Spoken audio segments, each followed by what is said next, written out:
Hi, I'm Joni Patry, and welcome to our Get Astrologic Now YouTube channel.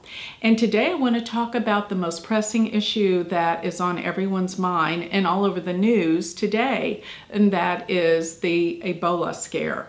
And this is a virus that I knew was coming. And if you go back and listen to any of my predictive work, you'll know that I've been predicting this for quite some time. It is not over. We have a lot more to experience and a lot more that it's here to teach us. But let me tell you a story about how I came upon this particular prediction. And it all happened when I went to India in 2013. It was a wonderful trip. I was asked to speak in India and Calcutta, but then I went to Varanasi, of course, to see the Ganges and the spiritual center of India. Well, one of them. And I went to see this renowned Vedic astrologer. And what he did was he was a palmist and an astrologer, and he took my palm, and from my palm, he was able to draw out my birth chart in utmost accuracy without my telling him the day, the year, or the time of my birth. And that just goes to show the intricacy of the universe and how everything is so connected, that in the palm of our hands, we can have our life map, as well as above is our life map. Everything is there, everything can be seen, and this is valuable information to help guide us through our lives. So while I was there, this astrologer told me specifically that I was here to make world predictions. Well, I'd already been doing that, but not to the specifics that I am now, that I'm bringing this out for the world through these videos, that you're able to reap this information and know and help guide your life. So in essence, when I came back with this information, I went into meditation, and in this meditation, the information became very, very clear that there was a disease that was going to come and wipe out a lot of people on the planet. And with that, I wanted to know, astrologically, is this so? How can I prove this astrologically? Is this really what's going to happen? And of course, we all want to know how this can be contained. But I think it's got a long ways to go before it is contained. So as always, I look at the worldview. I look at what is causing this to be a potential. And of course, you have to go into hindsight and look at when this kind of disease potential happened before. So of course, the first one that I went back to was the pandemic of 1918. And I studied the charts of where the planets were relative to where they are now and where they're moving. And then I wasn't quite sure about any other disease potential that was massive and huge. I do know one thing though, that you're going to find that Rahu and Ketu, which deal with pandemics and epidemics, is something that I was looking for. But in the big broad spectrum, first you have to always look at the outer planets, because why? They're moving the slowest. What moves the slowest makes the biggest impact. So we're looking at Uranus, Neptune, and Pluto, and they're hard aspects. And when I say a hard aspect, I mean a square, an opposition, or conjunction. When they form these angles to each other in the heavens, events happen, big events, events of change and transformation. So of course, during the pandemic, we had these hard aspects with the outer planets, and of course now we've been having the grand cross that was occurring all of last year, and still we have Uranus and Pluto in a square. Now they stay in these aspects. The slower moving planets stay in these aspects for long periods of time, anywhere between 2 and 5 years. But it is the other planets that come in and trigger the slower moving planets that we can make these big long-range predictions.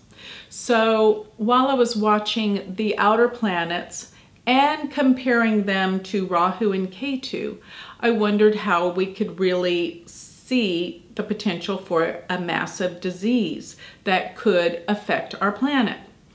So I know that when planets slow down, the faster moving ones, that they're triggers. Now first, remember, we're looking at the outer planets. Why? Because they actually rule the collective unconscious.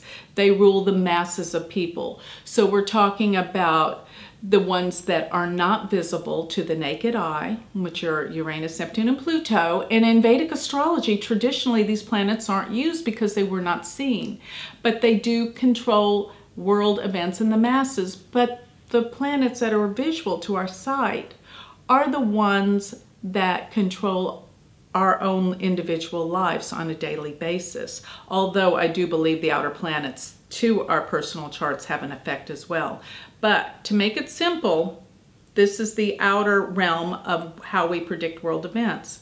Then you take Saturn and Jupiter's cycle and you make them relative to the outer planets. So you see, it's cycles within cycles. But then we come to Mars, Venus, and Mercury, and they pretty much, Mars goes through the whole zodiac once every 2 years.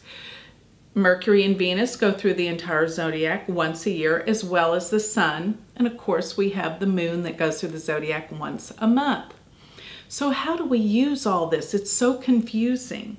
And what I find is, since the faster moving planets really only can depict daily occurrences, such as, being happy that day or meeting someone you haven't seen for a while, but not life-changing events. So therefore, you're looking at the faster moving planets. The points to be really important is when they slow down. Because remember, it's the outer planets, their slow movement, that's really about these cycles. So when the faster moving planets come to a point where they stop to go retrograde and a point where they stop to go direct, those 2 points are sort of like the points that we pay attention to when we have solar and lunar eclipses. Because remember, every year we have eclipse seasons, which are 6 months apart, and those points of the eclipses are to be watched till we have another one. So to simplify, we can't watch these planets circling through the zodiac as fast as they do. We've got to pay attention to when they slow down. So what we're talking about that is the most relevant is the rate of speed of the planets. When they're slower, they're making a bigger impact. They're saying, pay attention. I have something to teach you. I have something to say, and something will occur. So when I think one of the biggest triggers of all, of course, are the outer planets, and then Jupiter and Saturn. And then, of course, the nodes, but the nodes, Rahu and Ketu, the lunar nodes, are tied into the eclipses. So this is what you watch with the sun and the moon. Instead of the sun as it cycles through the whole chart once a year, you're going to pay attention to when the sun and the moon come together with Rahu and Ketu, which are the solar and lunar eclipses twice a year. So what I'm asking you to do is to pay attention to just the points of the eclipses and just the points of the faster moving planets when they stop and go retrograde, or when they stop and go direct. And the planet that became the most important during this time of recognizing this disease potential was Mars. So what I made relative was I was looking at Mars in terms of its cycle and how it is actually the pointer that's going to tell us about this disease potential and what is to happen. And because I want to make this very specific about how Mars is the predictor, I want you to, if you want to really get into the astrological meaning of this, watch the next video that I have and I'm going to make on Mars retrograde and the disease potential and Ebola. Thank you.